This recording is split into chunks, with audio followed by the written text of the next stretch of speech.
I want to try and talk to you about everything.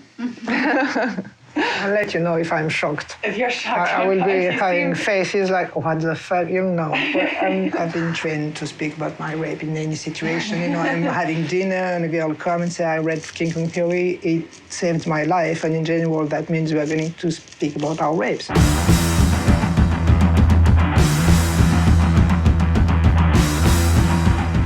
We are here in Belleville, the home of Virginie Despentes. Virginie Despentes burst onto the French literary scene in 1993 after the release of her first novel, Baise-moi, or Fuck Me. The novel, based on Virginie's own rape, shocked audiences worldwide when she adapted it to film in the year 2000. Baise-moi was so explicit and so violent that it was initially banned in France, making it the first film to be banned in the country in almost 3 decades. Here in the United States, Virginie earned a feminist cult following after the release of her radical memoir, King Kong Theory, which details her rape as well as her experience as a sex worker. She's poised to reach even broader audiences with her latest book, Vernon Subutex. To say that she is confrontational would be an understatement. Do you feel like your rape created your career in some way? Because that's what Baise-moi is about. It didn't create my career, it changed it.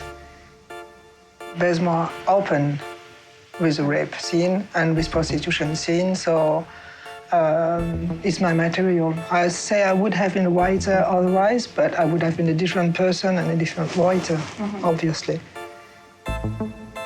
I remember the first time I opened a Kathy Acker book. The short story began by fuck me, I want you to fuck me twice. I was really shocked to read a woman writing that. And I came back home like, wow, why am I so impacted? Why is it so forbidden? Why is it so intense? Why? So it really, I think 2 years later I wrote Baise-moi, and I think it came straight out of Kathy Acker. When I was raped, like more than 30 years ago, if you were raped, you couldn't, you would find yourself very much on your own. Hearing kind of, it's a shame, you should have died, you will never be the same again, you will never recover, which is not really helpful. It would be difficult to find some tools to get out of the trauma and make something out of it.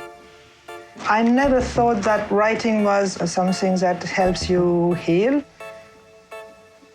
But I think I changed a lot after having published King Kong Theory. King Kong Theory here in France, it was read by many women, and I've connected to many, many women. So I suppose something about healing did work here. Virginie's work isn't only about rape, but the way she writes about rape is radical. She's blunt. She argues that rape is a fact of being a woman, but it doesn't have to define being a woman. And she insists that men talk about it as much as women do. Rape is always a women's subject. I'm 45 years old, and I think I've been listening about women gathering about rape for more than 30 years now, and I'm tired. I want to see men, really, I want to see men gathering, and please try to understand what's going on with you. How can you be a rapist? How can you prevent it? Because we can't. Rape it's like a dark place without language for men. It's like night. Right. If you bring some light here, I think it could change things. You know, it's not a dark place.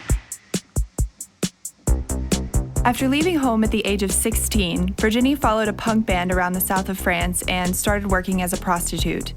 Both of these experiences show up in her novels and films. Prostitution came really out of the blue. There is many reasons and ways to get into prostitution. You really can get into the job to destroy yourself. It's obvious. You really can get in the job to punish yourself or to fulfill a will of punishment. And you really can get in the job to reassure yourself about your femininity. You can reassure yourself about your power upon male, and you can do it just because you need money. And it's a good way to get money easily. It was just adventure, and it was much more exciting than working in a supermarket to me. At that time, I wasn't feminine at all, but I came just before from punk, so I had all this think about look. When I got into femininity, I thought, well, that's super powerful and wearing a miniskirt and high heels, then you're going to change the perspective of everybody about you, and slightly different in the reactions you provoke. And I was impressed that I could make that impression, that I could be that character. I liked it. I made it little more than 2 years, so it was just enough to be interesting, but I didn't have the chance to encounter the dark side of the work. So you believe in like things that are masculine and things that are feminine. You believe in that distinction. I believe in feminine behavior in the sense of docility. It's something we are taught as women, hiding our feeling, really this ability to not listen to yourself, not listen to what you know is wrong for you, and smiling when you're just destroyed inside. Something very feminine that men do super fine, but we are taught as little girls to smile when it tastes bad. Right. I think.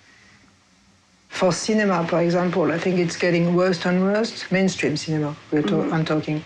Defining more and more what's femininity and what's masculinity. I think it's true, again, for the series, you know, series? Oh, like TV. Yeah. And this also is really like gender cool. You can see more and more Breaking Bad as Sons of Anarchy, as it's teaching about gender. And masculinity is always linked to violence, and femininity it's more like shopping and having coffee and crying about boyfriends, no? And it's really much more and more obvious. Do you think that's bad? I think that's dangerous, yeah, because it's getting more and more difficult to escape. And I think the worst part is for masculinity, because they are taught many things without even thinking again and again some messages about violence and violence and violence. Masculinity is violence and you should be violent. And it's creating war nation, no? And I don't think we need war. But I'm generalizing, sometimes about men. Like, you don't seem to hate them. I don't hate them, but I like to be able to treat male like we are treated most of the time. I feel comfortable with that. If we think rape is important, and if you're really taught that you're entitled to kill a man if he wants to abuse you, I think it changes the whole thing. But do we think rape is that important that we can allow women to kill men? That's an interesting question, in my opinion. Yeah. Now, at the age of 45, Virginie still engages with sex, power, violence, and feminism in her work. But she does it from what seems to be a place of optimism, which is really inspiring, especially in light of everything she's been through. Even her views on contemporary American feminism are hopeful. It's really interesting, for example, for us to follow all the discussions in America about black feminism, around Beyoncé, for example, that we don't have here.